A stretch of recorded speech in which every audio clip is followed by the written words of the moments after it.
남편은 출장을 간다며 밖에서 현관문을 잠갔다.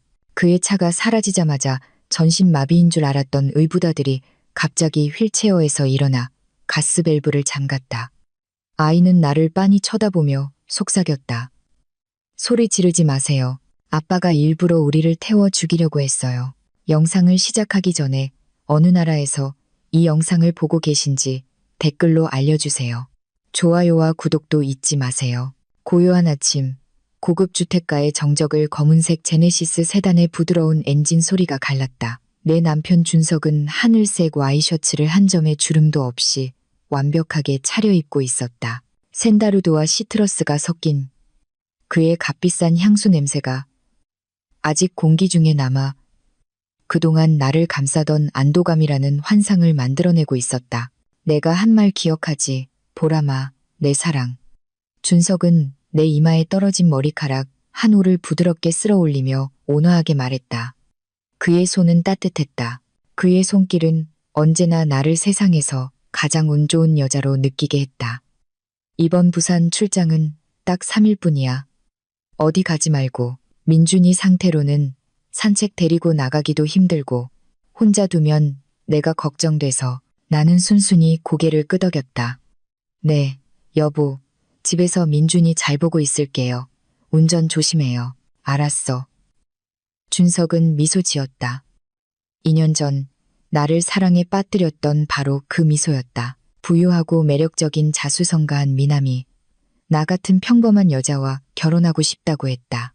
그는 민준이가 휠체어에 미동도 없이 앉아있는 테라스 쪽을 보았다. 내 의붓아들은 10살이었지만 아이의 몸은 7살배기처럼 왜소했다. 민준이의 머리는 왼쪽으로 기운 채 늘어져 있었다. 침 한 줄기가 천천히 흘러내려 목덜미에 늘어난 셔츠를 적시고 있었다. 아이의 시선은 호흡을 꿰뚫는 듯 초점이 없었다. 의사들은 5년 전 아이의 친엄마의 목숨을 앗아간 사고의 후유증으로 뇌 손상이 심각하다고 했다. 아이는 전신 마비를 알아 말하지 못했고 불규칙한 눈 깜빡임으로만 반응했다. 민준이 잘 부탁해. 그녀에게서 남은 유일한 흔적이야. 준석은 갑자기 무거워진 아버지의 깊은 슬픔을 연상시키는 톤으로 말했다. 물론이죠, 여보. 민준이를 내 아들처럼 사랑해요. 나는 진심으로 대답했다. 준석은 내 뺨에 길게 키스하고 차에 올라탔다. 창문이 천천히 내려갔다. 아, 맞다. 현관문은 밖에서 잠갔어. 내 사랑. 어제 옆 블록에 도둑이 들었다는 뉴스가 있었거든. 예비 열쇠는 내 책상 서랍에 있지만 열쇠가 좀 뻑뻑해서 긴급 상황 아니면 열지 않는 게 좋아. 그래야 내가 일하는 동안에도 안심이 되지. 내 대답을 기다리지 않고 그는 우리의 궁전 같은 집을 바깥 세상과 격리하는 높은 문을 향해 차를 몰았다. 나는 그가 잠시 내려 굵은 쇠사슬을 철문에 감고 이어서 크고 무거운 자물쇠가 찰칵하고 잠기는 소리를 들었다. 차는 엔진을 걸고 모퉁이를 돌아 사라졌다.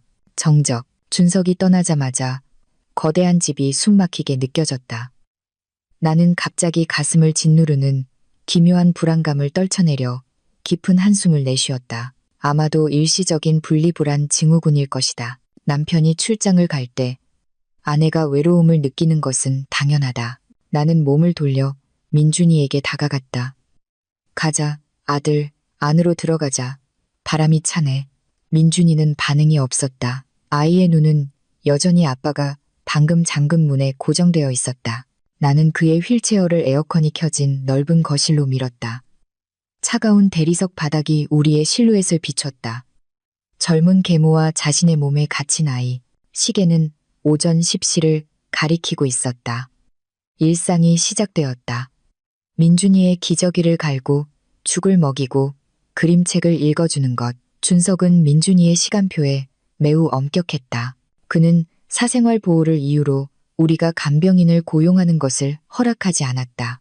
낯선 사람이 내 아들의 불행을 보는 걸 원치 않아. 한 번은 그가 그렇게 말했다. 11시경 내가 기사와 용에 대한 그림책을 읽고 있을 때 코에서 기묘한 냄새가 났다. 아주 희미해서 우리가 평소에 사용하는 라벤더 방향제와 섞여 바람을 타고 온 썩은 달걀 같은 냄새였다. 나는 책 읽기를 멈췄다. 민준아, 응가했니? 나는 반사적으로 물었다. 1시간 전에 막 갈았는데 기저귀를 확인했다. 깨끗했다. 나는 일어나 거실을 한 바퀴 돌았다. 냄새는 왔다 갔다 했다. 내 직감은 다이닝룸과 이어진 주방에서 나는 것이라고 말하고 있었다. 하지만 다가가 보니 모든 것이 정상이었다. 최신 인덕션은 꺼져 있었다. 조절기는 꺼진 위치에 있었다. 아, 내 상상인가 봐, 민준아. 나는 마음속으로 중얼거렸다. 준석이 웃으며 했던 말을 떠올렸다. 당신은 가끔 과민 반응을 하잖아. 응, 수도꼭지를 잠그는 걸 잊어버리거나 열쇠를 잃어버리거나 그래서 내가 당신을 그렇게 지켜줘야 하는 거야.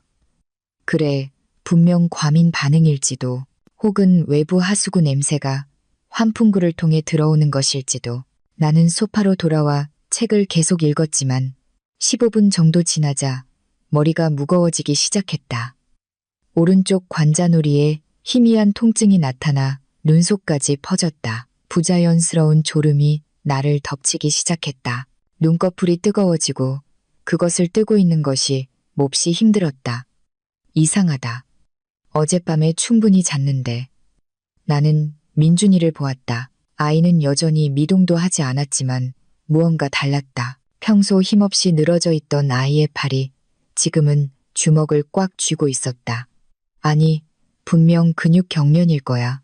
선생님이 경직은 흔한 일이라고 했어. 엄마, 물 한 잔 마시고 올게. 목이 마르다. 나는 민준이에게 말했다. 내 목소리마저 잠겨 있었다. 나는 억지로 몸을 일으켰다. 지금은 바닥이 흔들리는 것 같았다. 시야가 약간 흐려졌다. 냄새는 더 이상 희미하지 않았다.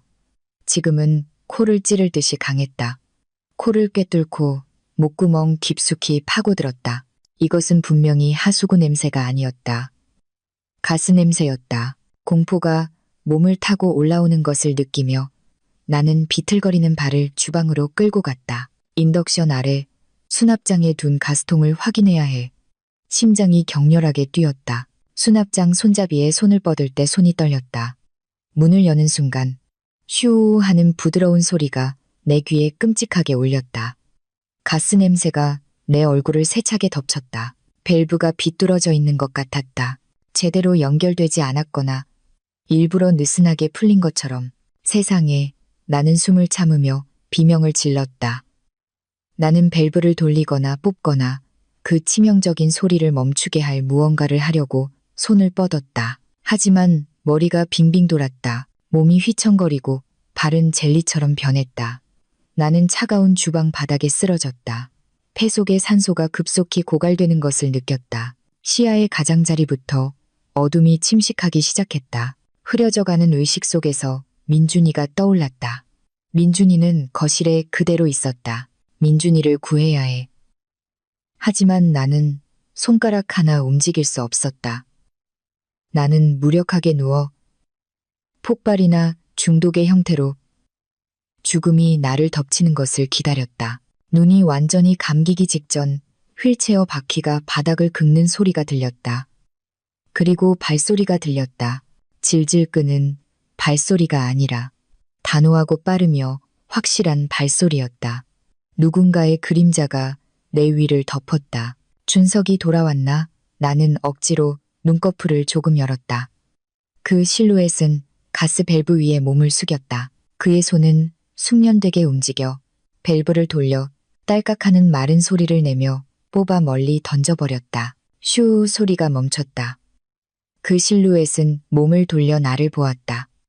민준이었다. 전신마비여야 할 아이가 지금 내 앞에 서서 차갑고 날카로운 표정으로 나를 내려다보고 있었다. 더 이상 침도 비뚤어진 목도 없었다. 그의 입술이 움직여 대리석을 울리고 내 피를 얼어붙게 하는 말을 속삭였다. 숨 참아요. 엄마, 아빠가 잊어버린 게 아니에요. 오늘 우리를 죽이려고 한 거예요. 신선한 공기가 폐로 세차게 밀려 들어와 눈물이 날 정도로 격렬하게 기침을 했다. 가슴이 안에서 큰 망치로 두들겨 맞은 것처럼 아팠지만 그 통증은 내가 아직 살아있다는 증거였다. 나는 아직 떨리는 팔꿈치에 기대어 일어나려고 했다. 눈앞의 광경은 모든 논리를 뒤엎고 있었다. 거실과 주방의 큰 창문이 지금은 활짝 열려 있었다. 강한 바람이 들어와 몇 분 전 나를 거의 죽일 뻔했던 가스 냄새를 씻어내고 있었다. 그리고 저기에 작은 실루엣이 있었다. 지난 2년간 내가 팔에 안고 화장실에 데려가고 숟가락으로 밥을 먹여준 아이, 민준이가 지금 다이닝 테이블 의자 위에 있었다. 작지만 다부진 손으로 벽걸이 선풍기를 최고 속도로 조절해 공기순환을 가속하고 있었다. 그의 움직임은 숙련되고 계산적이었으며 신경 운동 손상을 입은 아이의 모습과는 전혀 달랐다. 민준아, 나는 나지막이 불렀다. 내 목소리는 아직 잠겨 있었고 목은 마르고 아팠다. 그가 돌아보았다.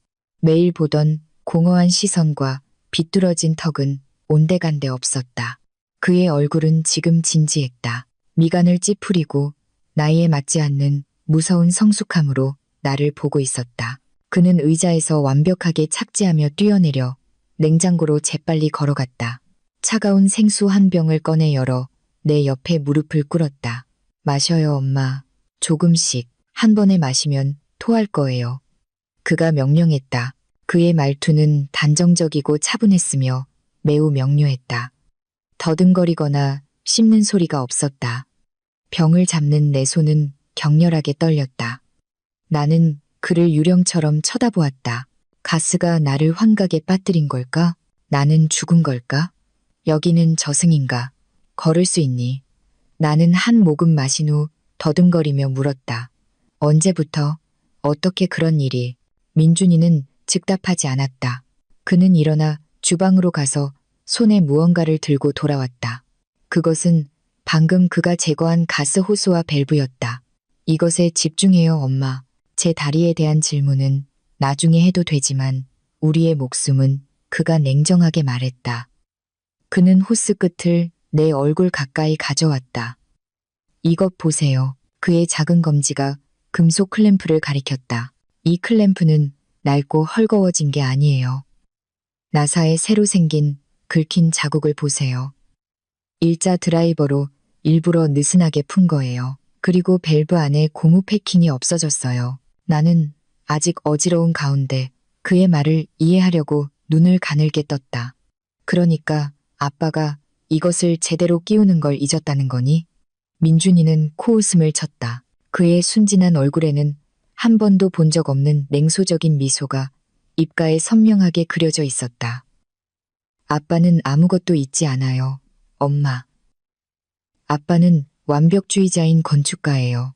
책장에 책이 한 권이라도 기울어져 있으면 기분을 상해요. 아들과 아내의 목숨이 걸린 일을 잊어버리는 게 논리적이라고 생각하세요? 내 심장은 더 이상 가스 때문이 아니라 등골을 타고 올라오는 얼음 같은 공포로 빠르게 뛰었다. 그러니까 일부러 그랬다는 거니? 가스 누출, 밖에서 잠근 문, 출발 전에 모든 창문을 닫고 안전을 위해 집에서 나가지 말라고 금했죠. 민준이는 숙련된 형사처럼 사실을 열거했다. 만약 제가 아빠가 생각하는 것처럼 정말 마비 상태였다면, 그리고 엄마가 가스에 정신을 잃었다면 냉장고 모터나 전등 스위치에서 나오는 작은 불꽃 하나로 이 집을 폭파시켰을 거예요. 쾅! 민준이는 나를 빤히 쳐다보았다. 모두 사고라고 생각할 거예요. 가스를 잠그는 것을 잊은 주부의 부주의. 아빠는 돌아와 기자들 앞에서 울고, 그리고 지난달에 갱신한 엄마의 생명보험금을 수령하겠죠. 나는 격렬하게 머리를 흔들었다. 눈물이 쏟아지기 시작했다. 부정은 나의 마지막 방어선이었다. 아니야, 민준아. 준석은 나를 사랑해. 좋은 남편이야. 나와 만나기 전에도 몇 년 동안 너를 혼자 돌봤잖아. 돌본 게 아니었어요, 엄마. 민준이가 거칠게 말을 가로막았다. 그의 목소리는 억눌린 분노로 떨리고 있었다. 나를 감금한 거예요. 민준이는 한 걸음 물러서서 자신의 다리를 내려다보았다. 사고로 마비된 적은 없어요. 다리가 부러졌어요. 네. 하지만 엄마가 돌아가시고 1년 후에는 완전히 나았어요. 하지만 깨달았죠. 만약 내가 건강해 보이고 똑똑해 보인다면 엄마와 같은 운명이 될 거라는 걸. 무슨 소리 하는 거니? 나는 공포에 떨며 속삭였다. 엄마는 교통사고로 죽은 게 아니에요. 차의 브레이크가 고장난 건 호스를 잘랐기 때문이에요. 나는 뒷좌석에 있었어요. 우리가 출발하기 전에 아빠가 차 밑에서 무언가를 만지작거리는 것을 봤어요. 나는 살아남았지만 엄마는 아니었어요. 민준이는 깊은 숨을 내쉬었다. 그날 이후 나는 죽은 척하기로 결심했어요. 나는 장애가 있고 무해한 인형이 되었어요. 살인자는 식물인간에게 흥미를 느끼지 않으니까요. 그렇죠? 나는 손으로 입을 막았다. 몸이 격렬하게 떨렸다. 이야기는 너무 끔찍해서 현실이라고는 믿을 수 없었다. 하지만 내 머릿속에 퍼즐 조각이 맞춰지기 시작했다. 준석의 때때로 과보호적인 태도, 내가 일하는 것을 금지한 것, 내 친구들로부터 미묘하게 고립시킨 것, 갑자기 전화벨 소리가 우리 사이의 긴장을 깨뜨렸다. 소리는 거실 테이블 위에 내 휴대폰에서 났다. 민준이는 재빨리 그쪽을 향했다. 화면이 밝아지며 지금은 사신의 이름처럼 보이는 연락처 이름이 나타났다. 내 사랑, 민준이의 얼굴은 창백해졌지만 그의 눈은 경계심으로 빛나고 있었다. 순식간에 그는 말 그대로 휠체어로 달려가 뛰어올라 몸을 뉘고 머리를 왼쪽으로 기울이고 턱을 떨어뜨렸다. 몇 초 만에 냉철한 천재 소년의 모습은 사라졌다. 민준이는 다시 마비되고 무력한 아이로 돌아왔다. 받아요, 엄마.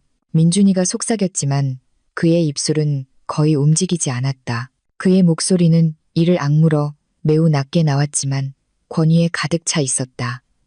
지금 받아요. 울지 마세요. 떨지 마세요. 우리가 괜찮다고 조금이라도 의심하면 차를 돌려 자기 손으로 우리를 끝낼 거예요. 전화는 계속 울리며 대답을 요구했다. 내 손이 그것을 잡기 위해 뻗었다. 화면은 내 인생의 카운트다운을 세는 것처럼 깜빡였다.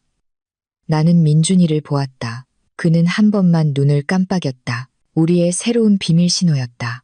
나는 녹색 버튼을 누르고 차가운 기기를 귀에 대고 이미 목구멍까지 올라온 흐느낌을 삼키려고 했다. 여보세요, 보라마? 준석의 바리톤 목소리가 저편에서 들려왔다. 너무나 따뜻하고 안심이 되며 그리고 치명적이었다. 괜찮아? 왜 그렇게 숨이 차고 목소리가 떨리는 거야?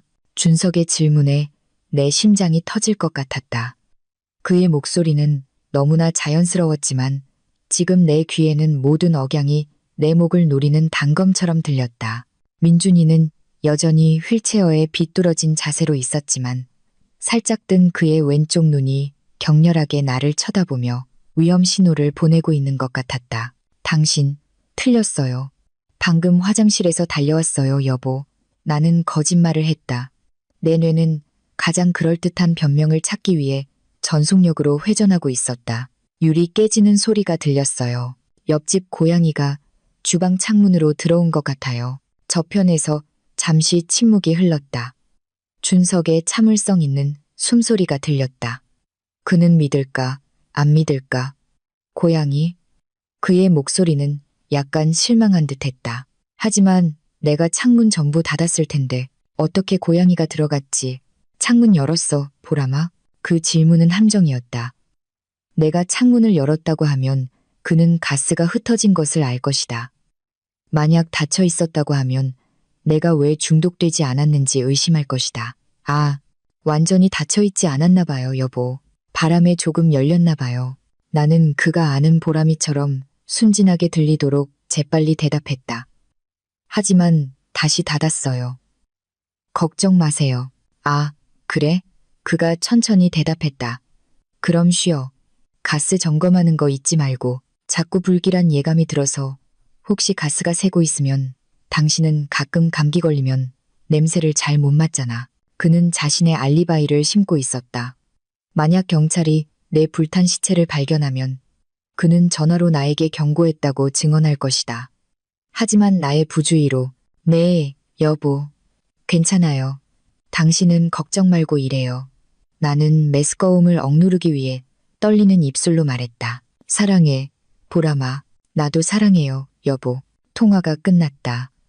휴대폰이 내 손에서 미끄러져 카펫에 둔탁한 소리를 내며 떨어졌다. 다리에 힘이 풀렸다. 나는 바닥에 주저앉아 무릎을 끌어안고 소리 없이 울기 시작했다. 우는 거 그만해요, 엄마. 민준이의 목소리가 다시 단정적으로 들렸다. 그는 머리를 바로 하고 손등으로 가짜 침자국을 닦았다. 휠체어를 가까이 끌어당겨 내 어깨를 두드렸다. 아쉽네, 당신이 아직 살아있어서. 그의 말투는 계획이 실패한 사람의 것이었어요. 나는 그의 손을 거칠게 뿌리쳤다. 충격으로 감정이 불안정했다. 그만해, 민준아. 아빠에 대해 그렇게 말하지 마. 어쩌면 밸브가 낡았을지도 몰라. 당신 엄마 일에 대해 착각했을지도 몰라. 준석은 다정한 사람이야. 가난한 집에서 나를 구해줬어. 새로운 인생을 줬다고. 당신을 거기서 구한 건 당신이 고아라서 죽어도 당신을 찾을 친척이 없기 때문이에요. 민준이가 갑자기 쏘아붙였다. 아이의 목소리가 넓은 거실에 울려 퍼져 내 울음소리를 억눌렀다. 민준이는 깊은 피로가 깃든 표정으로 나를 보았다. 왜 당신이 이웃사람이나 친구를 사귀는 것을 금지했다고 생각해요? 왜 당신의 모임에 가는 것을 싫어했죠? 왜 당신과 결혼하기 한 달 전에 모든 가사도우미를 해고했죠? 나는 침묵했다. 그 모든 질문에는 준석이 항상 나에게 주었던 대답이 있었다. 우리만의 사생활을 지키고 싶어. 내 사랑. 둘만의 시간을 즐기고 싶어. 그땐 로맨틱하게 들렸다. 지금은 감옥의 고립처럼 들렸다. 아직도 부정하는군요. 민준이는 반바지 주머니에 손을 넣었다. 내가 손수건밖에 들어있지 않다고 생각했던 주머니였다. 그리고 작은 검은 물체를 꺼냈다. 소형 디지털 녹음기였다. 아빠가 내가 휠체어에 앉은 생명 없는 고기 덩어리라고 생각하는 동안 그는 내 앞에서 자유롭게 전화했어요. 민준이가 재생 버튼을 누르며 말했다. 준석의 목소리가 작은 기기에서 선명하게 들려왔다. 녹음은 며칠 전인 것 같았다. 네, 변호사님. 보험 증권은 이미 유효합니다. 완벽합니다. 가정 내 사고로 사망 시 총액 10억 원이군요. 알겠습니다. 다음 주에 모든 것이 준비되도록 확인하겠습니다. 도박 빚을 갚으려면 그 돈이 빨리 필요하거든요. 아, 다루기 쉬워요. 아주 순진하게 빠져 있죠. 내 세상이 무너져 내렸다.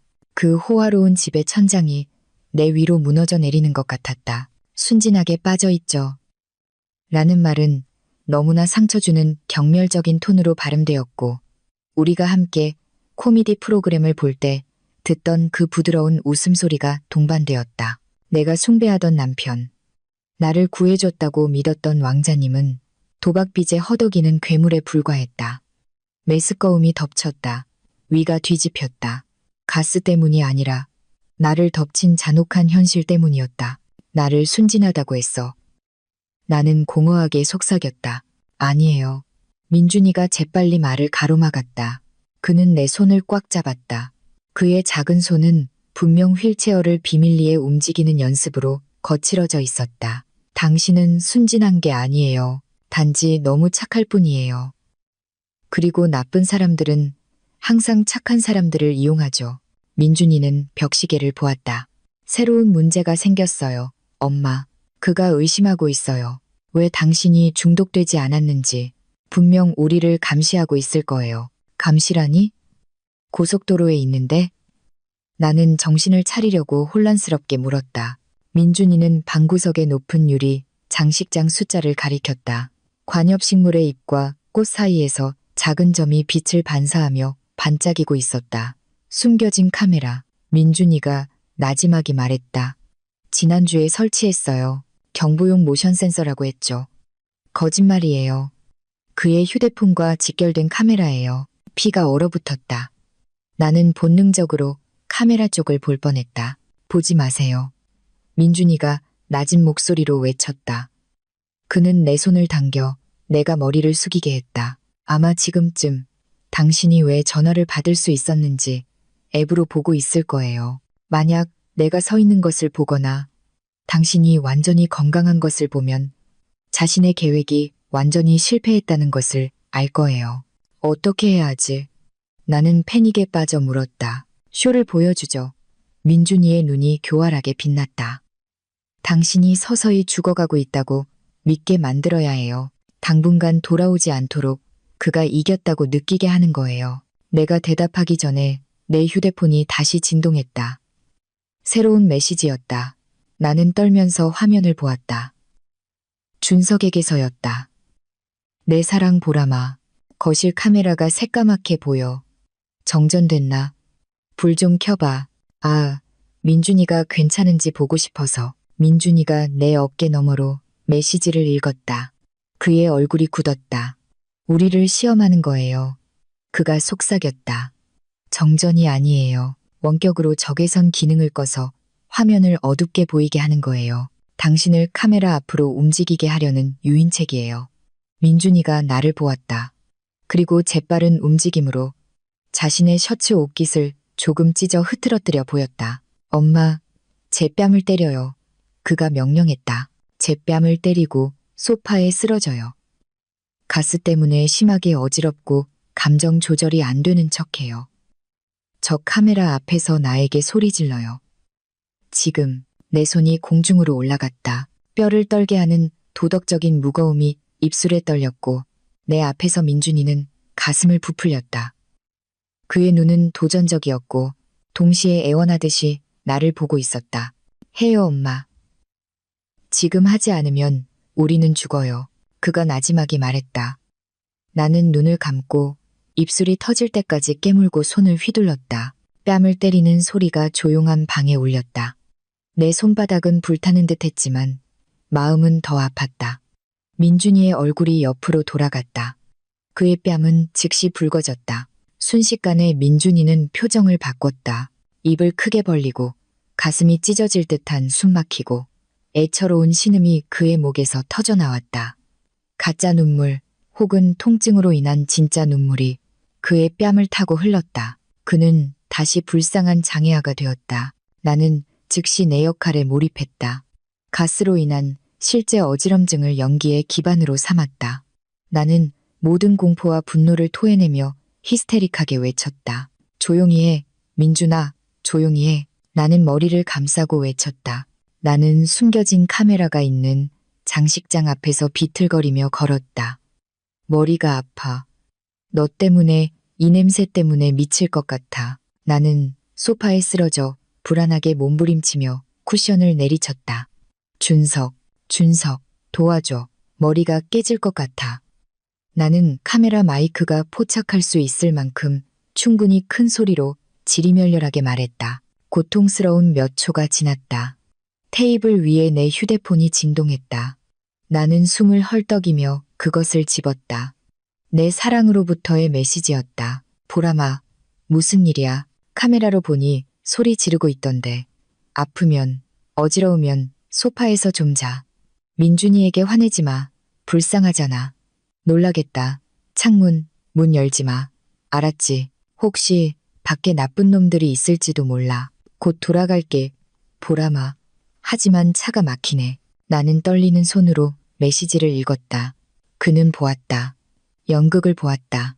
그리고 가장 무서운 것은 나에게 자라고 문을 열지 말라고 한 것. 남은 독성가스를 내가 죽을 때까지 계속 들이마시라는 미묘한 장치였다. 여전히 휠체어에서 흐느끼던 민준이는 내가 휴대폰을 놓는 것을 보자 천천히 울음을 그쳤다. 그는 눈으로 왼쪽을 가리켜 신호를 보냈다. 나는 그의 시선을 따랐다. 그는 우리가 오랫동안 사용하지 않은 보조 주방과 직원용 화장실로 이어지는 복도를 가리키고 있었다. 안전한 곳이에요.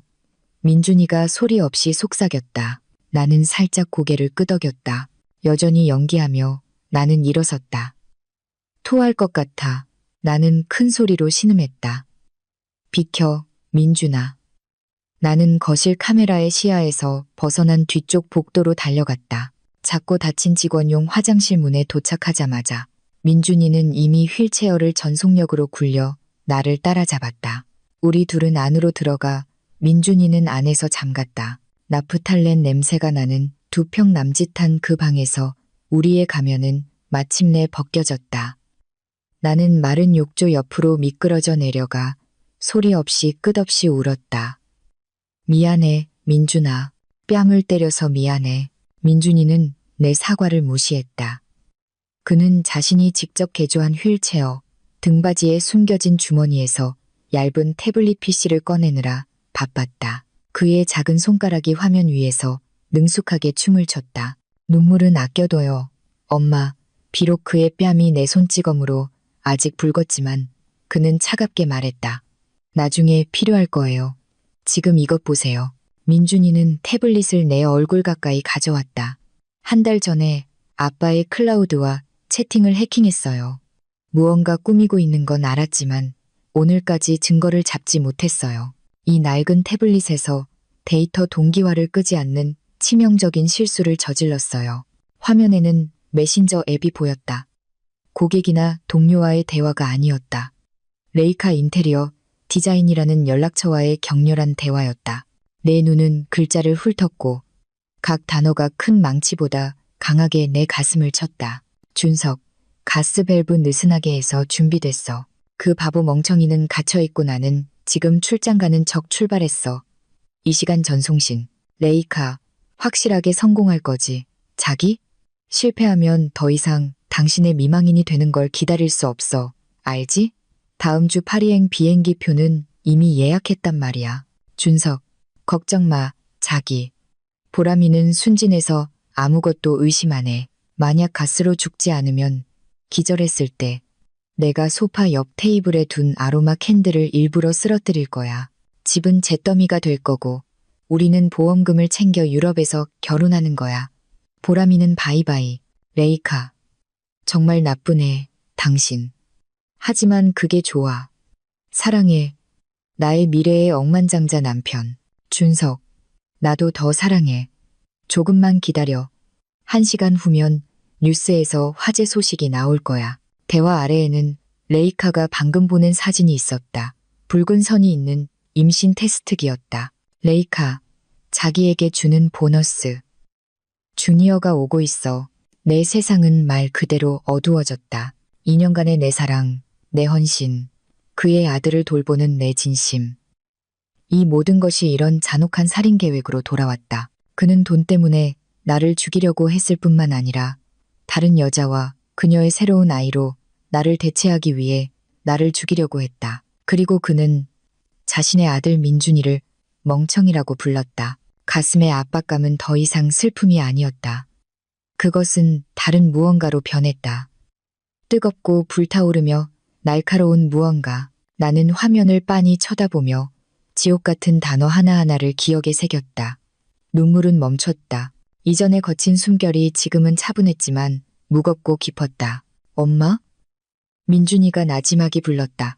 아마도 내 갑작스러운 표정 변화에 놀라서 나는 의붓아들을 보려고 몸을 돌렸다. 더 이상 달콤하고 약한 보람이는 존재하지 않았다. 더 이상 순종적인 보람이는 없었다.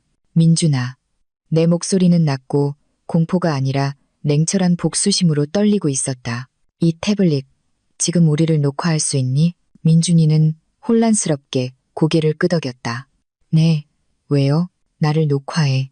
나는 명령했다. 나는 마지막 남은 눈물을 거칠게 닦았다. 네, 우리는 도망치지 않을 거야. 그리고 도망치지도 않을 거야. 나는 손톱이 손바닥을 파고들 정도로 주먹을 꽉 쥐었다. 그는 이 집이 불타는 것을 보고 싶어 했어. 좋아. 그에게 정말 받아야 할 불을 보여주자. 그 작은 화장실에서 나오는 것은 무기 없이 전쟁터로 돌아가는 것과 같았다. 열린 창문 덕분에 가스 냄새는 거의 사라졌지만 배신의 악취가 지금 집안 구석구석에 스며들어 있었다. 기억해요, 엄마. 민준이가 내 블라우스 소매를 부드럽게 당기며 속삭였다. 당신은 강한 보람이가 아니에요. 가스에 중독되어 어지럽고 반쯤 의식을 잃은 보람이에요. 눈을 흐릿하게 하고 카메라를 똑바로 보지 마세요. 나는 힘없이 고개를 끄덕였다. 나는 비틀거리는 걸음으로 우리의 비극의 무대인 거실 소파를 향했다. 머리를 헝클어뜨리고 몇 가닥을 땀에 젖은 뺨에 붙였다. 내 얼굴은 화장할 필요도 없이 이미 창백했다. 남편이 나를 죽이려 했다는 사실을 아는 것만으로도 피가 마르기에 충분했다. 내가 소파에 쓰러지자마자 테이블 위에 휴대폰이 길게 진동했다. 이전에 나를 미소 짓게 했던 특별한 벨소리가 지금은 죽음의 사이렌처럼 들렸다. 내 사랑의 영상통화. 그는 확인하고 싶었다. 무서웠다. 받아요. 민준이가 명령했다.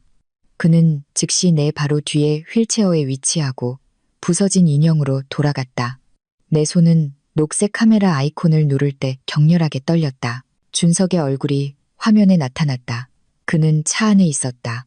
고속도로 배경이 빠르게 움직이고 있었다. 그의 얼굴, 세상에. 그의 얼굴은 여전히 똑같이 매력적이었고 매우 설득력 있는 걱정스러운 미소로 장식되어 있었다. 만약 내가 레이카와의 메시지를 읽지 않았다면 그의 표정을 보고 녹았을 것이다. 세상에, 보라마, 창백해 보여. 그가 화면에서 나를 보자마자 외쳤다. 그의 목소리는 놀란 것 같았지만 지금 열린 내 눈은 그의 시선에 담긴 기대의 성광을 포착했다. 나는 쓰게 느껴지는 침을 삼켰다. 준석. 나는 목소리가 갈라지는 채 신음했다. 더 이상 못 참겠어. 당신. 너무 어지러워. 토할 것 같아. 무슨 일이야? 아직 가스 냄새가 나? 그가 재빨리 물었다. 냄새가 머릿속에서 맴돌아. 나는 화면을 보지 못하도록 눈을 감고 낮게 대답했다. 그냥 자고 싶어. 너무 졸려. 준석의 입꼬리가 살짝 움직였다. 거의 알아챌 수 없는 미소였지만 나는 보았다. 그는 기뻐하고 있었다. 그는 졸음이 저산소증의 징후라고 생각하고 있었다. 죽음 직전에 치명적인 산소 부족. 아, 보라마. 억지로 일어나려고 하지 마. 그가 비단처럼 부드러운 목소리로 말했다. 아마 그냥 긴 휴식이 필요한 거겠지. 거기서 소파에서 자. 알았지? 움직이지 마. 그러면 기운이 날 거야. 긴 휴식. 그는 나에게 영원히 잠들라고 말하고 있었다. 하지만 나는 휴대폰 카메라를 살짝 뒤로 돌려 눈이 초점을 잃고 입을 반쯤 벌린 채 쓰러져 있는 민준이를 보여주었다. 민준이가 밥을 못 먹었어. 아, 상관없어. 준석이 거칠게 말을 가로막았다. 그의 목소리는 약간 크고 초조했다. 민준이는 강해. 조금 흔들려도 견딜 수 있어. 중요한 건 너야. 자, 보라마. 나를 위해 쉬어. 그래. 눈물 한 방울이 내 뺨을 타고 흘렀다. 연기가 아니었다. 한때 영원한 사랑을 맹세했던 남자가 지금 그의 임신한 애인을 위해 나에게 죽음을 받아들이라고 간청하는 것을 보는 고통의 눈물이었다. 내 여보. 잘게. 나는 포기한 듯이 속삭였다. 좋아. 아주 사랑해. 좋은 꿈 꿔. 보라마. 그가 말했다. 그의 잘자는 그의 작별 인사였다. 승리. 통화가 끝났다. 화면이 어두워지자마자 내 남은 힘이 무너져 내렸다. 나는 휴대폰을 쿠션에 던지고 주방 싱크대로 달려갔다. 쓴 투명한 액체를 토했다. 몸이 격렬하게 경련했다. 메스꺼웠다. 이 살인을 계획한 손에 닿았다는 사실에 더럽게 느껴졌다. 검고 짙은 우울이 나를 감쌌다. 나는 이 거대한 집의 어린아이와 단둘이 갇혀 모든 열쇠를 가진 괴물과 싸우고 있었다. 만약 우리의 계획이 실패한다면, 만약 그에게 예비 계획이 있다면, 만약 오늘 밤이 내 인생의 마지막 밤이라면 나는 주방 바닥에 쓰러져 무릎을 끌어안았다. 절망의 흐느낌이 목에서 터져 나오기 시작했다. 자기 연민은 그쯤 해둬. 민준이의 목소리가 다시 들려왔다. 이번에는 명령조가 아니라 차갑고 현실적인 톤이었다.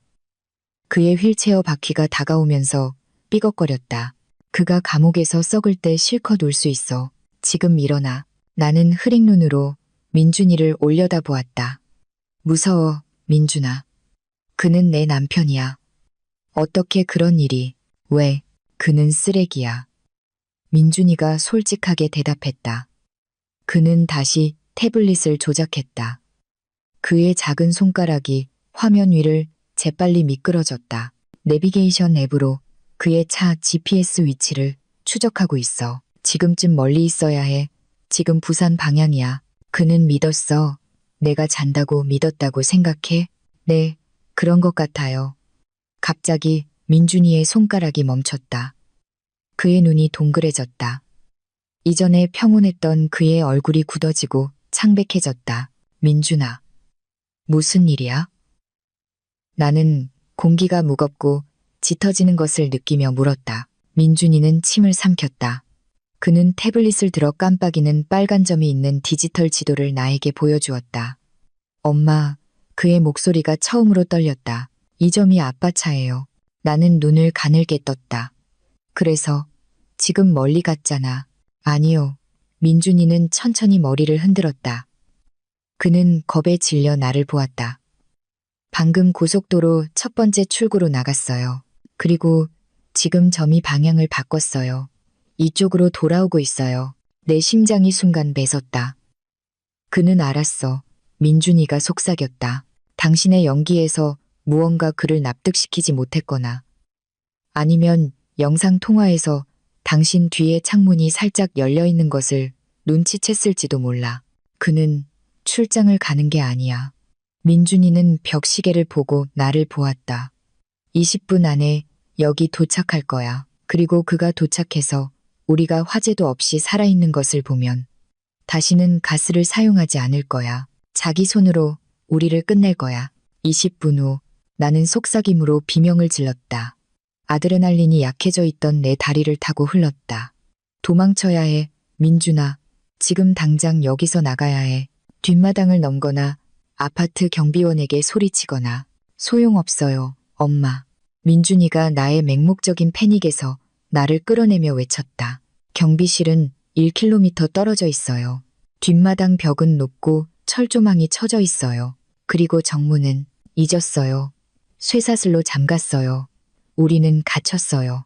그럼 포기하고 그에게 우리를 죽이게 하라는 거야? 나는 절망적으로 물었다. 민준이는 머리를 흔들었다. 아이의 얼굴이 굳어졌다. 그의 시선은 더 이상 아이의 것이 아니라 궁지에 몰린 병사의 것이었다. 아니요, 도망치지 않을 거예요. 그를 맞이합시다. 민준이는 휠체어를 텔레비전 아래 장식장으로 재빨리 돌렸다. 이것을 움직이는 것을 도와줘요, 엄마. 빨리. 나는 묻지 않았다. 남은 힘을 모두 사용해 무거운 티크 가구를 밀었다. 뒤쪽 벽에 나사가 헐거워진 낮은 환풍구가 있었다. 그릴을 빼요. 민준이가 명령했다. 나는 금속 그릴을 뽑아냈다. 안에는 작년에 잃어버렸다고 생각했던 준석의 낡은 낚시 도구 상자가 있었다. 그에게 주는 작은 서프라이즈용이라고 민준이가 상자를 열며 중얼거렸다. 나는 내용물을 보고 눈을 휘둥그레 떴다. 낚싯바늘이나 낚싯줄은 없었다. 상자 안에는 민준이가 비밀리에 모은 것들이 들어있었다. 작은 망치, 녹슨 칼, 향수병과 고추로 만든 수제 페퍼 스프레이. 그리고 가장 놀라운 것은 휴대용 테이저건이었다. 이거 어디서 구했어? 나는 공포에 떨며 속삭였다. 아빠 거예요. 차에서 호신용으로 샀어요. 6개월 전 그가 취한 밤에 훔쳤어요. 세차고에서 잃어버렸다고 생각할 거예요. 민준이가 총의 충전 상태를 확인하며 재빨리 설명했다. 지지직하는 파란 전기 스파크 소리가 무섭게도 안심이 되게 울렸다. 배터리는 만땅이에요. 민준이는 나에게 테이저건을 건넸다. 이것 받아요, 엄마. 이것이 당신의 유일한 기회예요. 그가 다가오면 망설이지 마세요. 쓰러질 때까지 버튼을 눌러요. 나는 떨리는 손으로 차가운 물체를 잡았다. 내 남편에게 매일 밤 나를 안아주던 남자에게 해를 가해야 한다는 상상이 뒤집혔다. 하지만 우리를 산채로 태우려 했던 그의 메시지를 떠올리자 내 의심은 사라졌다. 이제 계획을 들어요. 민준이가 나를 빤히 쳐다보았다. 우리는 그를 공격할 수 없어요. 거실에 카메라가 있어요. 분명 들어오자마자 녹화를 확인해서 우리가 어디에 있는지 알려고 할 거예요. 그래서 우리는 사각지대에 숨을 거예요. 직원용 화장실은 너무 좁아요. 계단 아래 식품 저장고에 숨을 거예요. 어둡고 좁고 가장 중요한 것은 카메라의 시야각에서 벗어나 있다는 거예요. 만약 그쪽으로 가지 않으면 민준이의 미소가 교활했다. 왜냐하면 내가 휠체어를 식품 저장고 문 앞에 쓰러뜨려 둘 거거든요. 내가 넘어져서 거기에 들어갔거나 당신이 나를 데리고 숨었다고 생각할 거예요. 계획은 교묘하고 미친 것이었다. 우리는 특수부대처럼 재빨리 움직였다. 거실의 어지러움을 조금 치워 정상을 보이게 했다. 민준이는 힘들게 휠체어에서 뛰어내렸다. 우리는 빈 휠체어를 반쯤 열린 식품 저장고 문 앞에 쓰러뜨려 패닉의 환상을 만들었다. 민준이와 나는 어둠 속으로 들어갔다. 우리는 식품 상자 사이 중앙 조리대 뒤에 몸을 숙였다. 내 숨결이 거칠었다. 민준이가 내 손을 꽉 잡았다. 그의 손바닥은 차가웠다. 5분이 지났다. 정적. 10분. 벽시계의 똑딱거리는 소리만이 시한폭탄처럼 울렸다. 15분. 진입로의 자갈의 타이어 소리가 났다. 심장이 터질 것 같았다. 그가 도착했다. 차 엔진이 꺼졌다. 정적. 그리고 쇠와 쇠가 부딪히는 소리. 문의 쇠사슬이 열리는 소리. 그는 경적을 울리지 않았다. 내 이름을 외치지 않았다. 그는 자신의 집에 들어가는 도둑처럼 조용히 들어왔다. 현관문이 천천히 열렸다. 대리석 바닥에 발소리가 났다. 똑, 똑, 똑. 그의 귀가시에 듣던 값비싼 구두 소리가 지금은 사형 집행인의 발소리처럼 들렸다. 보라마. 그가 불렀다. 그의 목소리는 차분하고 차가웠다. 전화할 때의 걱정은 온데간데 없었다. 보라마. 대답이 없었다. 집은 조용했다. 그는 더 깊이 들어왔다. 식품 저장고 테이블 아래 틈으로 그의 발 그림자가 거실 쪽으로 움직이는 것이 보였다. 그는 멈췄다. 아마 주위를 둘러보고 있을 것이다. 젠장. 그가 나지막이 욕설을 내뱉었다. 냄새가 사라졌잖아. 그는 창문이 열려있는 것을 눈치챘다. 그의 그림자가 다시 움직였다. 그는 우리의 은신처 앞에 쓰러진 휠체어 쪽으로 걸어왔다. 그는 식품 저장고 문 바로 앞에서 멈췄다. 우리는 얇은 문과 주방 조리대 하나를 사이에 두고 몇 센티미터의 거리였다. 나는 온 힘을 다해 테이저건을 꽉 쥐었다. 차가운 땀이 이마를 타고 흘렀다. 숨바꼭질인가? 그가 웃었다. 감정 없는 마른 웃음이었다. 보람이랑 민준이, 너희들이 죽지 않은 건 알고 있어. 가스가 부족했나 보네. 갑자기 무겁고 금속적인 물체가 쿵 하는 큰 소리를 내며 바닥에 떨어졌다. 나는 살짝 엿보았다. 그의 오른손에는 서류 가방이 아니었다. 그는 빛 아래에서 빛나는 긴 십자 모양의 쇠지렛대를 들고 있었다. 그는 도우러 온 게 아니었다. 증인을 남기지 않도록 확인하러 온 것이다. 준석은 전진했다. 그는 민준이의 휠체어를 걷어찼고 휠체어는 벽에 부딪혀 날아갔다. 쓸모없는 똥강아지. 그가 주방구역으로 들어가며 중얼거렸다. 이제 아빠가 영원한 수면제를 줄게. 그는 우리로부터 2걸음 거리였다.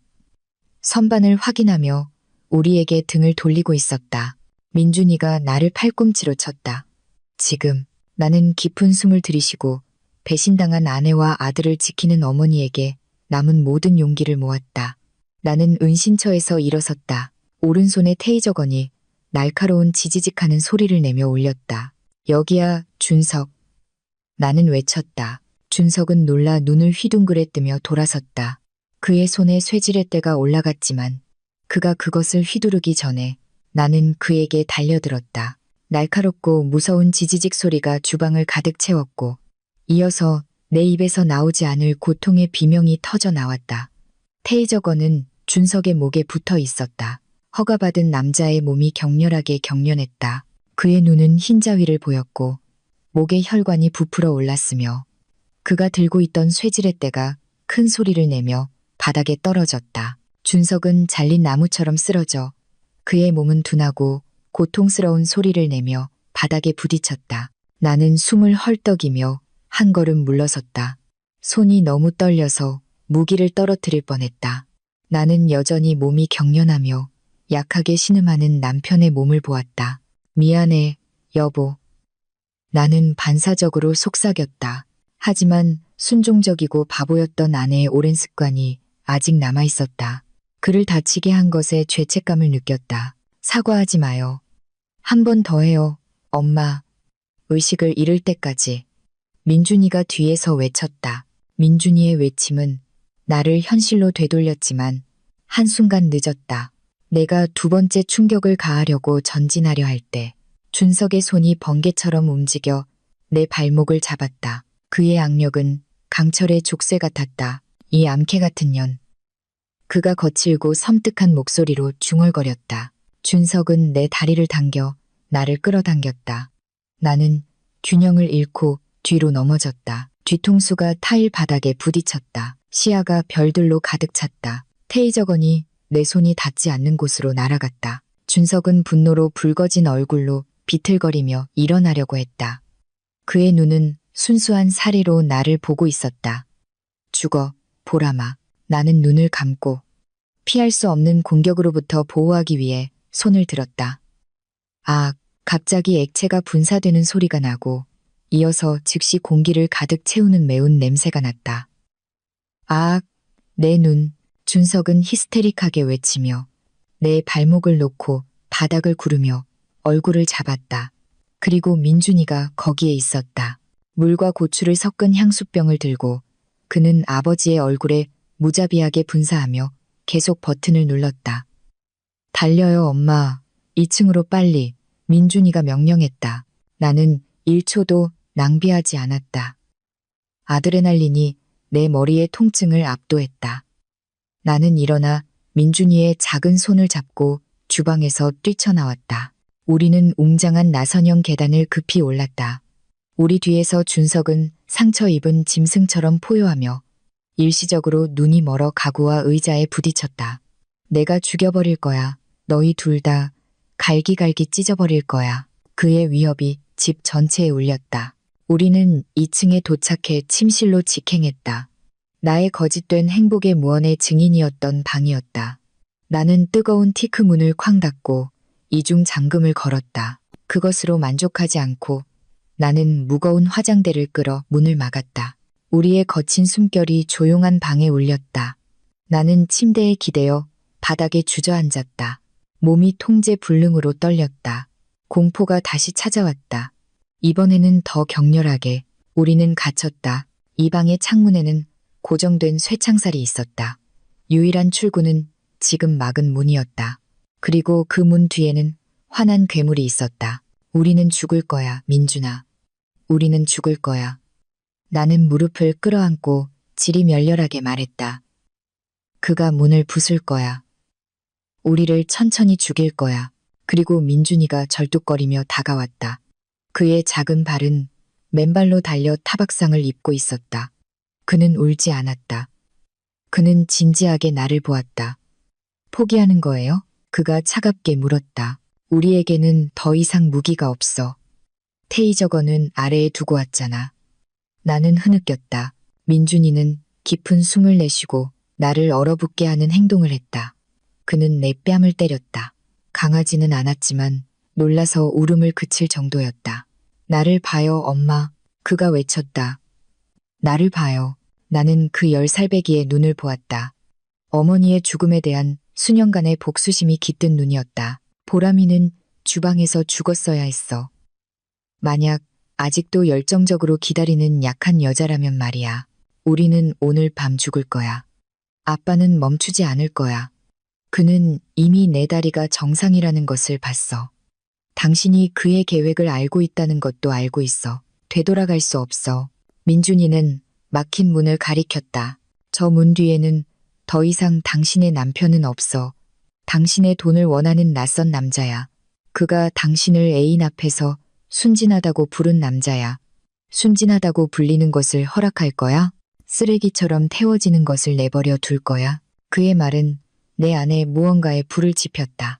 얼음 같은 공포가 천천히 뜨거운 불꽃으로 변했다. 준석과 레이카의 채팅 이미지가 다시 내 마음에 떠올랐다. 보람이는 순진하다. 아주 순진하게 빠져 있어. 나는 천천히 일어나 손등으로 눈물을 닦았다. 이번에는 거칠고 단정적인 몸짓으로 나는 옷장에 큰 거울로 걸어갔다. 내 모습을 보았다. 헝클어진 머리, 뺨의 상처, 어깨에 찢어진 블라우스. 하지만 내 눈은 더 이상 흐릿하지 않았다. 나는 더 이상 사랑의 굶주린고와 보람이가 아니었다. 나는 더 이상 달콤한 말에 속는 순종적인 아내가 아니었다. 나는 민준이에게 돌아섰다. 내 말이 맞아. 옛날의 보람이는 가스로 죽었어. 나는 그림 뒤 벽에 박힌 작은 금고로 걸어갔다.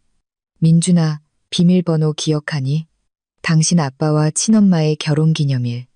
나는 차분하게 물었다. 민준이는 혼란스럽게 고개를 끄덕였다. 네, 7월 17일이에요. 준석은 감상적인 사람이야. 쓰레기인데도 새로운 비밀번호를 외우는 게 귀찮아서 절대 바꾸지 않을 거야. 나는 디지털 조합을 돌리며 말했다. 딸깍, 금고 문이 열렸다. 안에는 준석의 할아버지의 유품인 낡은 리볼버와 총알 한 상자가 있었다. 준석은 만일의 사태에 대비해 보관했지만 스스로 사용하는 것을 두려워했다. 나는 무겁고 차가운 쇳덩어리를 집어들었다. 내 손은 더 이상 떨리지 않았다. 전쟁을 원했지. 나는 약실을 확인하며 중얼거렸다. 만탄이었다. 전쟁을 주자. 하지만 내가 무기를 쥐고 승리의 햇살을 느낀 그 순간 내 코에 익숙한 냄새가 났다. 연기, 담배 연기가 아니라 나무와 천이 타는 냄새였다. 민준이는 문틈으로 달려갔다. 회색의 얇은 연기가 새어나오기 시작했다. 엄마, 민준이의 목소리가 갈라졌다. 문을 억지로 열려고 하는 게 아니야. 계단을 태우고 있어. 1층을 태우고 있어. 아래층에서 준석의 외침 소리가 들렸다. 기침 사이에 미친 듯이 웃으며 나와라. 타 죽거나. 너희들이 선택해. 쥐새끼들아. 바닥에서 열기가 올라왔다. 우리는 불타는 집에 아래층의 유일한 출구에서 기다리는 사이코패스와 함께 갇혔다. 나는 권총을 보고 민준이를 보고 마지막으로 쇠창살 창문을 보았다. 민준아. 나는 차분하게 불렀다. 옷장에서 두꺼운 담요를 꺼내서 화장실 물로 적셔. 지금 어떻게 할 거예요, 엄마? 나는 리볼버의 격처를 당겼다. 우리는 불에 타 죽지 않을 거야. 저 불꽃을 뚫고 나갈 거야. 그리고 만약 그가 우리의 길을 막는다면 나는 뜨거워지기 시작한 문을 보았다. 그의 머리를 날려버릴 거야. 열기. 상황을 설명할 수 있는 유일한 단어였다. 공기는 더 이상 산소가 아니라 피부를 태우는 뜨거운 증기였다. 뜨거운 티크문은 만지기에 뜨거웠다. 뒤에서는 불꽃이 나무를 핥으며 들어오려고 요구하고 있었다. 민준이는 흠뻑 젖어 똑같이 흠뻑 젖은 무거운 담요를 끌고 화장실에서 나왔다. 익었어요, 엄마. 민준이가 명령했다. 그의 목소리에는 패닉이 아니라 절대적인 집중력만 있었다. 코를 막고 연기를 마시지 마요. 포복 전진. 연기는 위로 올라가요. 깨끗한 공기는 아래에 있어요. 나는 리볼버의 손잡이를 꽉 쥐고 고개를 끄덕였다. 평생 총을 쏴본 적 없었다. 민준아, 우리가 움직이기 전에 불렀다.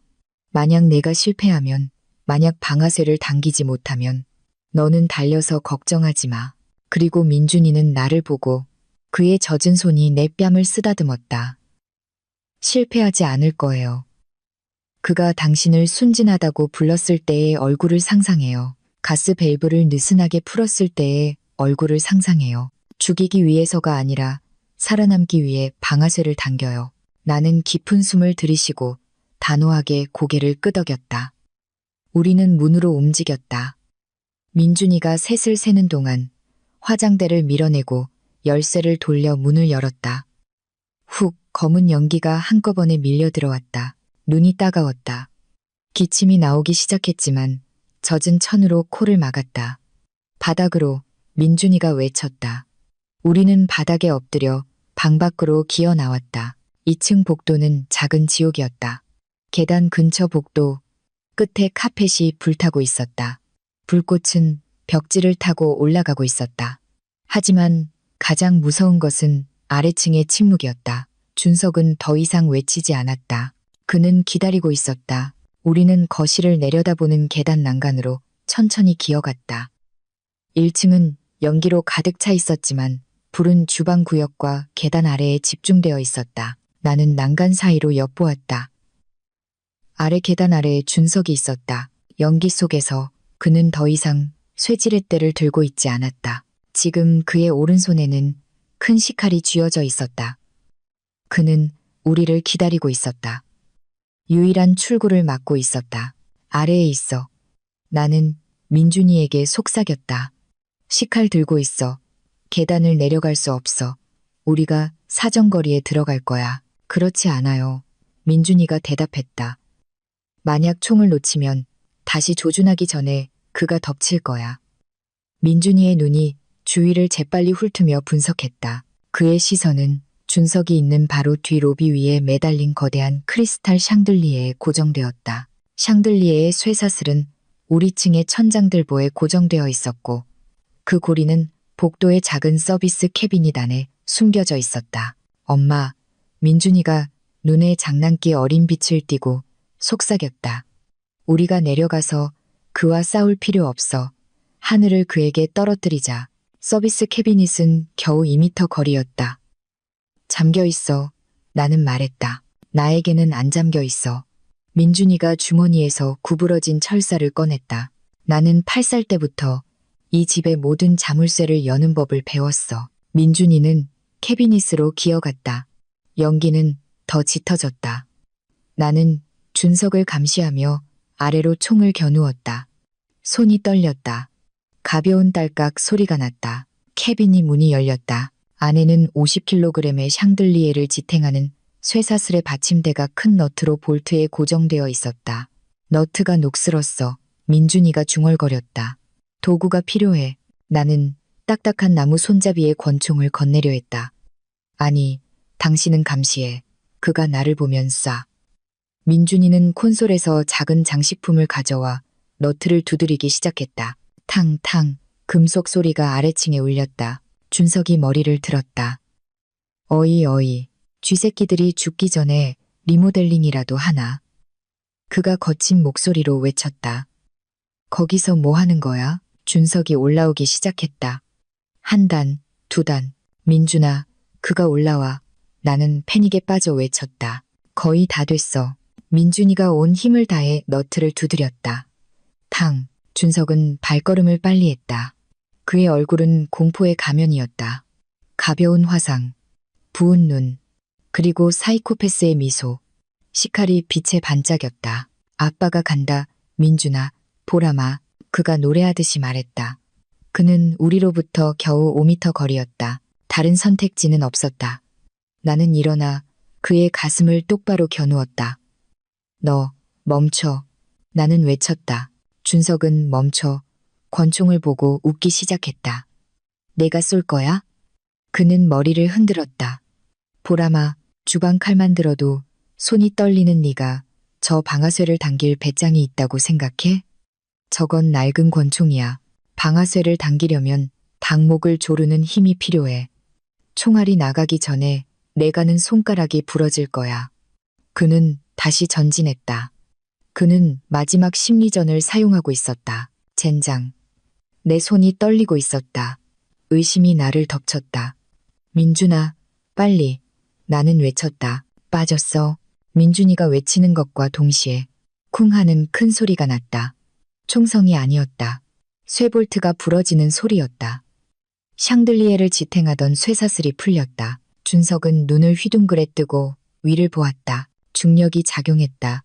거대한 크리스탈 샹들리에가 급락했다. 그가 이미 계단 중간에 있었기 때문에 직격하지는 않았지만 귀가 먹먹해질 정도의 유리 폭발음과 함께 계단 바닥에 부딪혔다. 날카로운 파편이 튀었다. 그 충격으로 이미 불에 약해진 나무 계단이 흔들렸다. 구조는 견디지 못했다. 우르르, 쾅, 준석이 있던 계단이 무너져 불타는 나무가 붕괴하고 준석은 그 구멍을 통해 아래에 불타는 잔해로 떨어졌다. 아악, 그의 비명은 날카로웠고 이어서 불타는 잔해에 몸이 부딪히는 소리가 났다. 나는 계단 구멍을 얼어붙어 쳐다보았다. 우리가 해냈어. 나는 믿을 수 없다는 듯이 속삭였다. 아직이야. 민준이가 내 손을 끌며 말했다. 계단이 무너졌어. 우리는 갇혔고 불은 올라오고 있어. 사실이었다. 붕괴로 공기 흐름이 바뀌어 지금 연기는 구멍을 통해 더 강하게 올라오고 있었다. 우리는 내려갈 수 없었다. 완전히 고립되었다. 갑자기 우리가 전혀 고려하지 않았던 뒤쪽 발코니 방향의 복도 반대편 끝에서 밖에서 유리가 깨지는 소리가 났다. 그리고 낯선 단정적이고 낮은 목소리가 들렸다. 경찰이다. 움직이지 마. 나는 놀라 돌아보았지만 안도가 아니라 공포를 느꼈다. 진짜 경찰인가? 아니면 준석의 부하인가? 발코니 창문에서 뛰어든 인물은 제복을 입고 있지 않았다. 그는 검은 가죽 재킷을 입고 마스크를 쓰고 소총을 들고 있었다. 그는 나를 똑바로 겨누었다. 총 내려놔. 부인, 지금 쏘지 마. 도와주세요. 민준이의 외침이 긴장을 깨뜨렸다. 가죽 재킷의 남자는 총을 살짝 내렸다. 그의 날카로운 눈이 민준이를 보고 이어서 나를 보았다. 그는 손을 들어 재킷 안에 쇠사슬에 걸린 경찰 배지를 보여주었다. 경찰청 사이버 수사과입니다.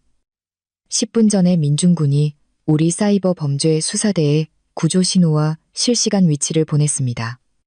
그 남자가 말했다. 총을 내려놔요. 당신들을 구하러 왔습니다. 무릎에 힘이 풀렸다. 권총이 바닥에 떨어졌다. 이쪽으로, 빨리. 천장이 무너질 거야. 경찰관이 명령했다. 그는 우리에게 달려와 민준이를 팔에 안고 내 팔을 잡아당겼다. 우리는 뒤쪽 발코니로 뛰쳐나왔다. 차가운 밤 공기가 얼굴을 때렸다. 아래 정원은 빨갛고 파란 불빛의 바다였다.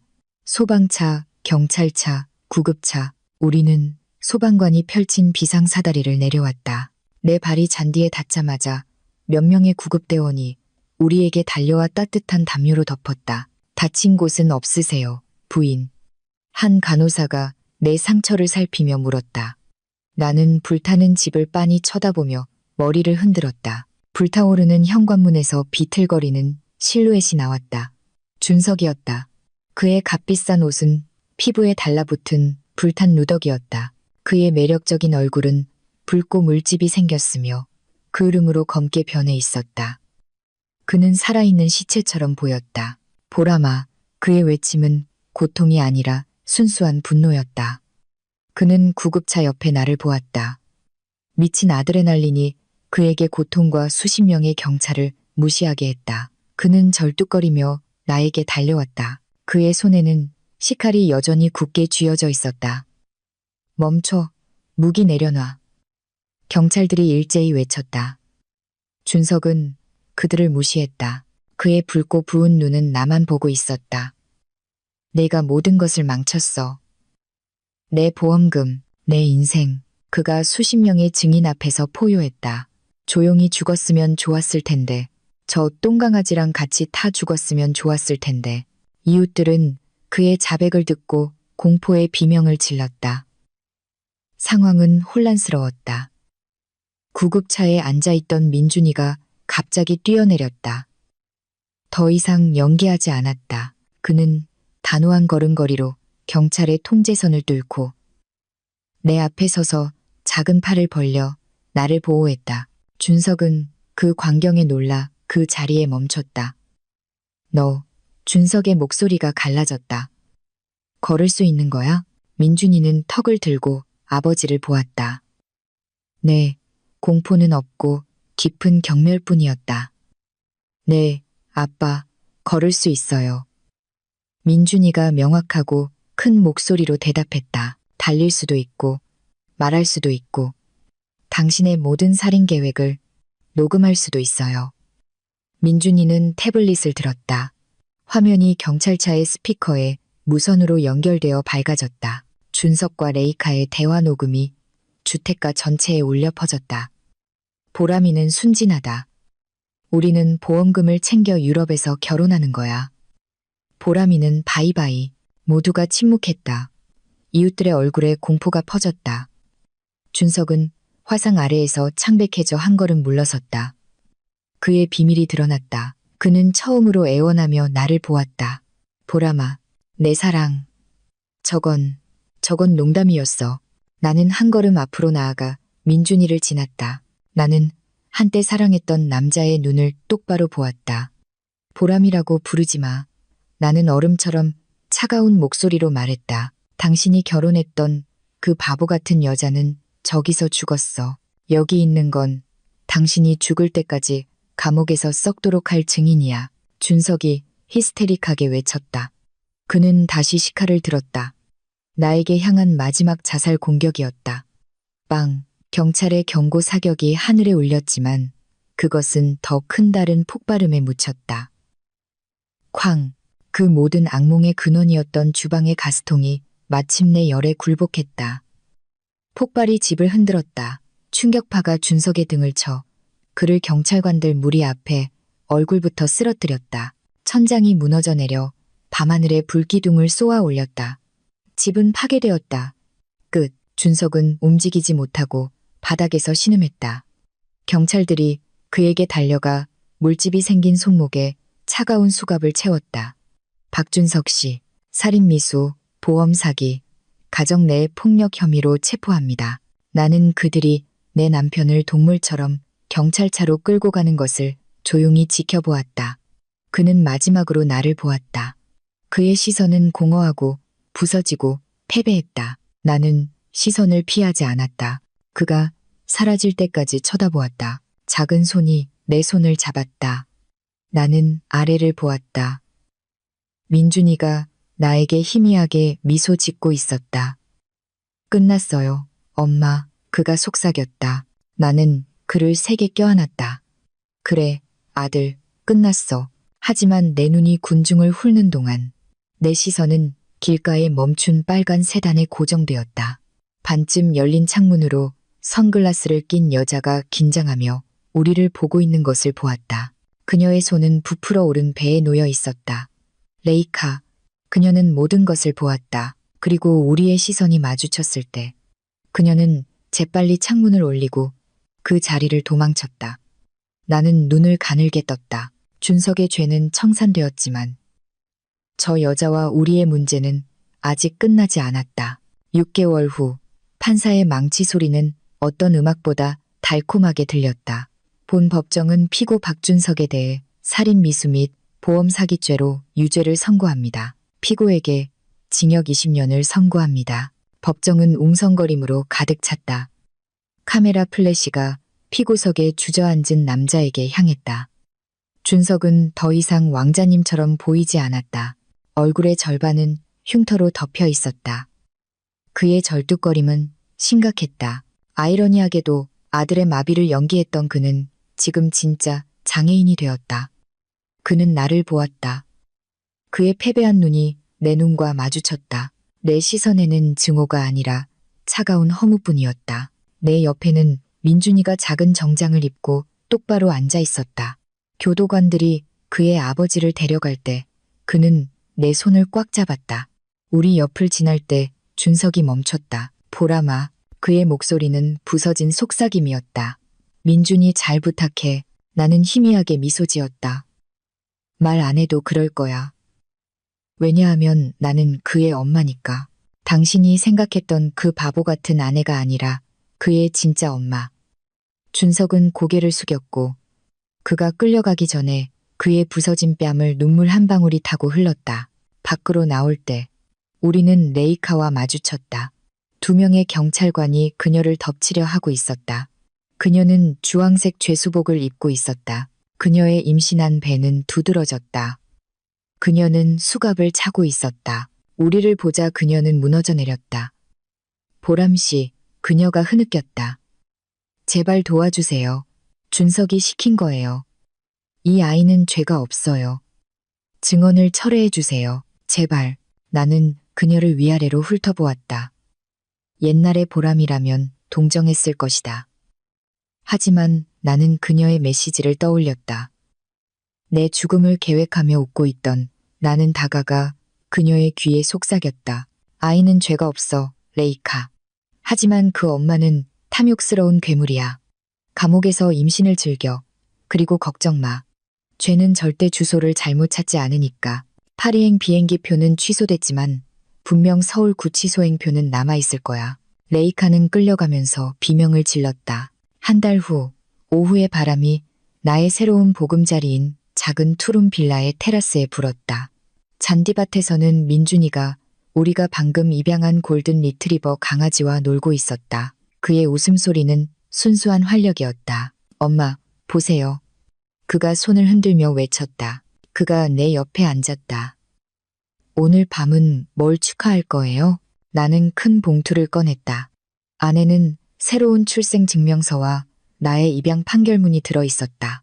민준이의 이름에 그의 아버지의 독이 있는 성은 더 이상 붙어 있지 않았다. 지금 그에게는 우리가 함께 선택한 새로운 이름이 있었다.